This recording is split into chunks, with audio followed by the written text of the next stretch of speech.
Nobody taught you this in school. But there's something that happens in a room when a bully walks in. Something invisible, something felt before it's understood. The air changes. And most people assume it's because that person is powerful. But here's what psychology tells us, and what almost nobody says out loud. The person who needs the entire room to fear them is the person most afraid of being seen. Think about that. Because we've spent decades talking about bullying like it's a problem of cruelty. Like it's about someone enjoying pain. Like it comes from strength. But what if everything we thought we understood about bullies was backwards? What if the most aggressive, most domineering, most socially terrifying person you've ever encountered was running from something so deep inside themselves, they built an entire personality just to keep it buried? This video isn't about how to handle bullying. This is about understanding the psychology underneath it, at a level most people never reach. Because once you understand what's actually happening inside the person who hurts others, it changes everything. The face they show versus who they actually are. There's a version of a bully that we all recognize. The loud one. The dominant one. The one who makes cutting remarks that land like little detonations in social situations. The one who seems to move through life like they own it, or at least like they want you to think they do. That's the mask. And like all masks, its entire purpose is to hide the face underneath. Psychologists have studied this for decades. And the pattern that emerges again and again is not what most people expect. The aggressive exterior, the posturing, the put-downs, the social cruelty, it's not a sign of security. It's a performance of security. And there is a profound difference between those two things. A person who is genuinely secure doesn't need to remind anyone. They don't need to put others down to feel tall. They don't need an audience to feel real. But the bully does. Alfred Adler, one of the foundational thinkers in psychology, described something he called the inferiority complex. The idea that underneath aggressive, domineering behavior is almost always a deep, unresolved sense of not being enough. Not being respected enough. Not being loved enough. Not being safe enough. And what does a wounded animal do when it feels cornered? It doesn't go quiet. It attacks. But here's the part that should make you stop. The bully often has no conscious awareness of this. They're not sitting in their room thinking, I feel inferior, so I'm going to hurt someone today. That's not how the human psyche works. The wound is too old. Too deep. Too protected by years of behavioral armor. What they experience is something that feels almost like instinct. An urge to dominate, to control, to establish that they matter. And that urge? It comes from somewhere very specific.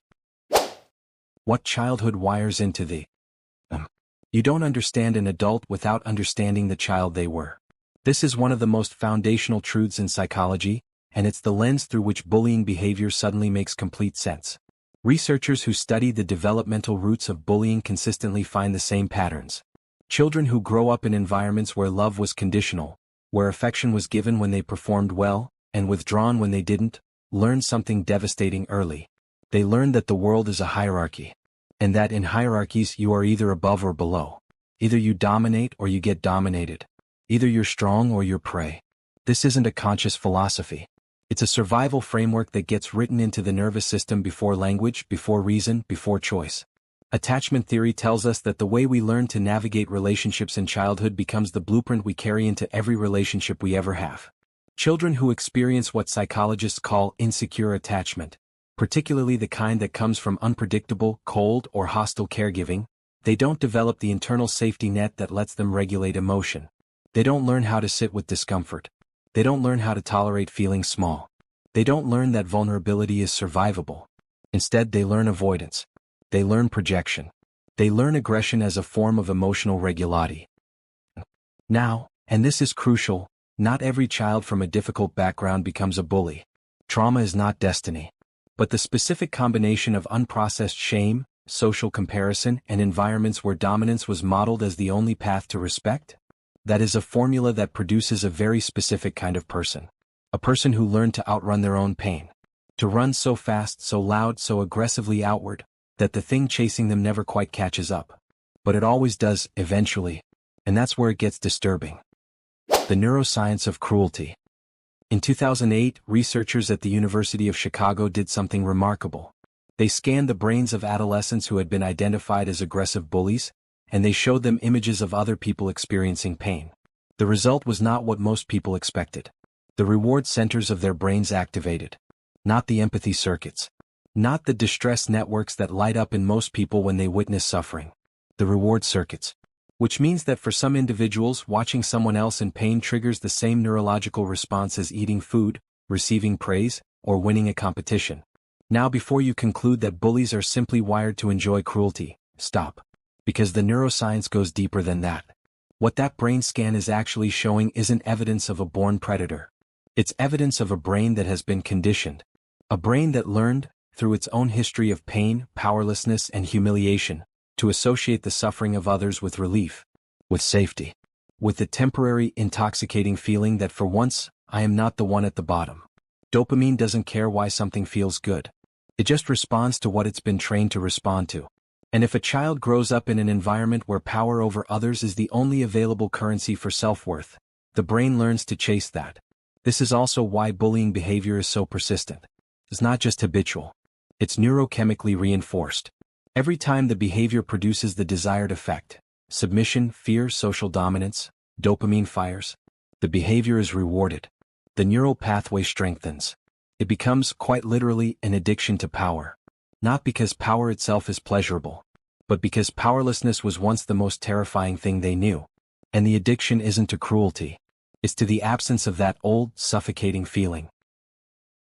The social audience effect. Here's something that gets almost no attention in conversations about bullying. The audience. Because most bullying, especially the performative kind, is not a private act. It happens in front of people. In groups. In social settings where someone is watching. And that is not a coincidence. Psychologically, the bully needs the audience as much as they need the target.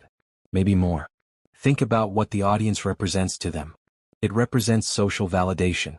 It represents the confirmation that they are, in this moment, on top. That they are the one with the power to grant or withdraw dignity. That they are someone. This is why bullying rarely happens in total isolation, and why it often escalates when more people are watching. Social psychologists call this the audience effect.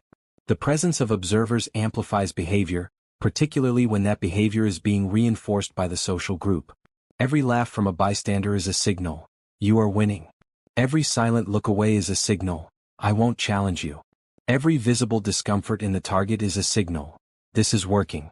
But here's the part that reveals something ugly about human nature. The bystanders are not neutral.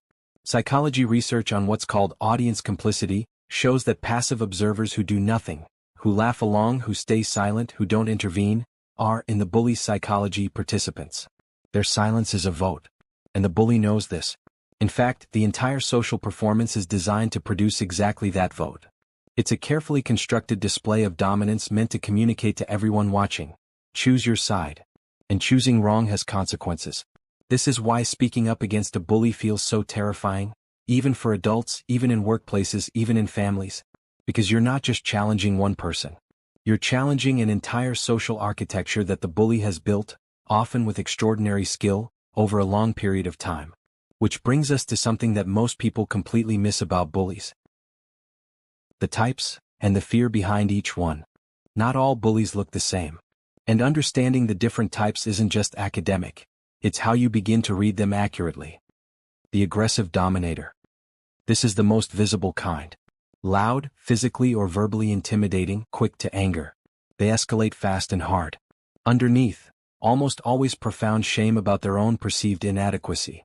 They were often small at some point, not physically but psychologically. Made to feel insignificant by someone they couldn't fight back against. Now they fight back against everyone. The social bully. This one is more insidious. They don't use their fists or their volume. They use exclusion, gossip, social engineering. They're the ones who smile to your face and quietly destroy your reputation from behind. Underneath, a desperate need for social status paired with deep anxiety about losing it. They build their position by removing yours. Their cruelty is strategic. And that makes it, in some ways, even colder. The cyberbully. The screen creates distance. And with distance comes something disturbing, the disappearance of empathy. When you can't see someone's face, you stop processing them as fully human. Psychologists call this dehumanization by distance.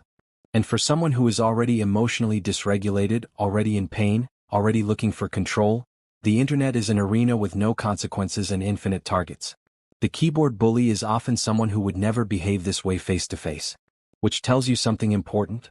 Their cruelty is not confidence. It's cowardice dressed in anonymity. The relational bully, the one inside your circle. This might be the hardest to see, because they're not strangers. They're partners, family members, close friends. They use your trust as a weapon, your vulnerability as leverage, your love as a leash. They know exactly which words will hollow you out. They know because you told them. And underneath, a crippling fear of abandonment, a terror of being truly seen and found lacking. So they make sure the other person is always the one who is lacking. They keep you small so they can feel safe. Every single type is different on the surface, but underneath the architecture is the same. Pain looking for somewhere to go. What happens when nobody's watching? Here is the question most people never ask about bullies. Who are they when no one can see them? And the psychology here is genuinely haunting. Because the social performance, the aggression, the dominance, the carefully maintained image of someone who doesn't care, requires enormous psychological energy. It is, in the most literal sense, a full-time job. And when the audience leaves, the armor comes off, whether they want it to or not. Research on people with what psychologists call coercive power dynamics, the pattern of behavior that underlies bullying, shows that these individuals tend to experience significantly higher rates of anxiety, depression, loneliness, substance use, sleep disruption. Not despite their behavior, because of it. Because the behavior is a pressure valve. And a pressure valve only works for so long. There is something particularly tragic about the long-term psychology of chronic bullies. The very behavior that was designed to create safety, to keep others at a distance, to establish dominance, to prevent anyone from getting close enough to see the wound. That behavior is also the behavior that guarantees profound isolation. Because you cannot build genuine connection through fear. You can only build compliance. And compliance isn't company. The bully collects people around them the way a king collects subjects, and dies just as alone. The person who gets targeted, and why. This section is going to feel uncomfortable. Not because targets of bullying deserve what happens to them. They absolutely do not. But because understanding why certain people get targeted reveals something profound about what the bully is actually afraid of. Here's the research. Bullies don't typically target the weakest person in the room. They target the most different person. The person who doesn't conform. The person who doesn't perform the right social script. The person who seems to exist in a way that the bully can't quite control or categorize. And there's a psychological reason for this that goes very deep. The person who is authentic, who is comfortable with who they are even if that's unusual, who doesn't need the group's approval to feel real. That person is, to the bully, a kind of threat. Not a physical threat. An existential one. Because if you can be yourself without apology, if you can stand there in your difference and be okay, then the bully's entire framework collapses. Their entire system is built on the belief that status is everything, that belonging requires performance, that you must constantly prove your worth to be safe. And here you are, proving none of it. And still breathing. You are, without doing anything at all, a walking refutation of everything they believe. That is intolerable to them. Which is also why the attacks on these targets are rarely purely physical or practical. They go for identity. They go for the thing that makes you you. They mock the interest you love, the way you look, the friends you have, the beliefs you hold. Because that's what they're actually targeting. Not your weakness. Your wholeness. The long-term psychological collapse. Here's something almost no one tracks. What happens to the bully in the long run? Not the target, though their experience matters enormously and deserves its own conversation. The bully. Because what the short-term psychological payoff of dominance costs over a lifetime is staggering. Longitudinal studies, the kind that follow people over decades, have found that children identified as bullies are significantly more likely as adults to struggle in stable romantic relationships, experience higher rates of antisocial behavior, have weaker social support networks, show reduced capacity for authentic intimacy. And here's the one that hits hardest. They are far more likely to be bullied themselves, in workplaces, in relationships, in social hierarchies above their own. Because the emotional toolkit they developed never updated. They know dominance. They know submission. They know power and fear and control. But they never learned repair. They never learned how to apologize and mean it, how to show genuine vulnerability without it destroying them, how to be with another person without positioning for advantage. And the tragedy, the genuine psychological tragedy, is that many of them never fully understand why. They look back at their lives and see a trail of people who left, who drifted, who stopped calling. And they interpret it as more evidence of what they always believed. That the world is cold. that people can't be trusted, that you have to be hard to survive. The wound that created the bully creates more wound, unless something interrupts it, unless something makes them stop and look inward, which is the hardest thing a person who has spent their entire life running outward can ever do. What you should actually do with this. So what do you do with all of this? There's a temptation, when you understand the psychology of people who hurt you, to soften the harm they caused. To say, well, they were wounded too. To absorb it. To excuse it. Don't do that. Understanding is not the same as absolution. People's pain does not entitle them to use other people as emotional landfills. What the psychology gives you is not permission to minimize your own experience. What it gives you is something more valuable. Clarity. When you understand that the person who tried to make you feel small was operating from a place of profound smallness themselves. When you understand that the attack on your identity was proof that your identity threatened them. When you understand that the cruelty was never really about you. Something shifts. Not immediately. Not without grief. Not without time. But something shifts. And if you are someone who has been a bully, or who sees those patterns in yourself, that understanding is even more important. Because the behavior can be unlearned. The neural pathways that associate power with safety can be rewired. But only through the one thing the bully's psychology is most designed to avoid. Looking at the wound. Sitting with the shame. Choosing something different. Not because it's easy, but because the alternative is a lifetime of running, and nothing fast enough to outrun yourself. We started with a room. And a person who changed the air when they walked in. And we asked whether what we were feeling was power. Here's the final truth. What you were feeling, that low-grade animal sense of threat, wasn't a response to someone strong. It was a response to someone dangerous.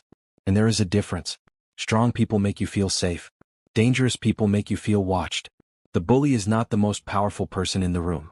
They are the most unhealed person in the room. And they are working harder than anyone else there, harder than you could possibly imagine, to make sure you never know that. The question worth sitting with isn't just what made them this way. The question is, what part of that story, the running, the armor, the performance, the fear of being seen, do you recognize?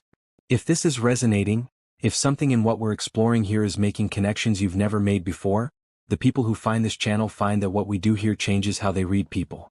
Not theoretically, practically. Like, share and subscribe if you want more of this content.